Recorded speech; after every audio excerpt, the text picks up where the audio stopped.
ব্যারাকপুরের বিজেপি বিধায়ককে হুমকি, কৌস্তব বাগচির বাড়িতে বোমা মারার হুমকি, রাতে বাইকে চড়ে এসে গালাগালি হুমকি দেওয়া হয় এমনটাই অভিযোগ। সিসি ক্যামেরার সেই ফুটেজ সামনে এসেছে। পাড়াপড়শি জড়ো হওয়ার আগেই চম্পট। অরুণ প্রতিনিধি আমাদের সঙ্গে রয়েছেন, সরাসরি অরুণের থেকে একবার জানবো। অরুণ, সিসি ক্যামেরার ফুটেজে রীতিমতো দেখা যাচ্ছে বিজেপি বিধায়ককে হুমকি দেওয়ার সাথে কারা জড়িত, কিছু জানা গেছে?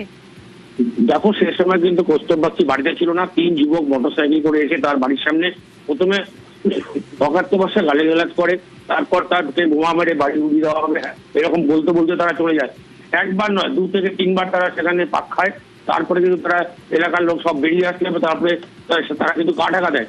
এই ব্যাপারে কৌস্তব বাগচির বক্তব্য হচ্ছে যে আমি একজন বিধায়ক, তা আমার বাড়ির সামনে যদি এই ধরনের ঘটনা ঘটে তাহলে সাধারণ মানুষের কি অবস্থা হবে। এরপর কিন্তু তার বাড়িতে টিটাগড় থানা পুলিশ আসে এবং সিসি ফুটেজে যে 3 জনকে দেখা যাচ্ছে তাদের শনাক্তকরণের চেষ্টা চলছে। বেশ।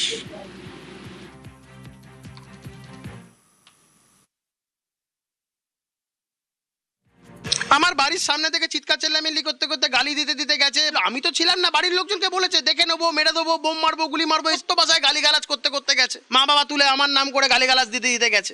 একটা বাইকে 3 জন বসে গেছে। তো ব্যারাকপুর পুলিশ কমিশনার আমি জানি না কিভাবে চলছেন, বা এই কার্যপদ্ধতির কারণে বিভিন্ন জায়গায় বিভিন্ন দুষ্কৃতীরা তারা মদত পাচ্ছে।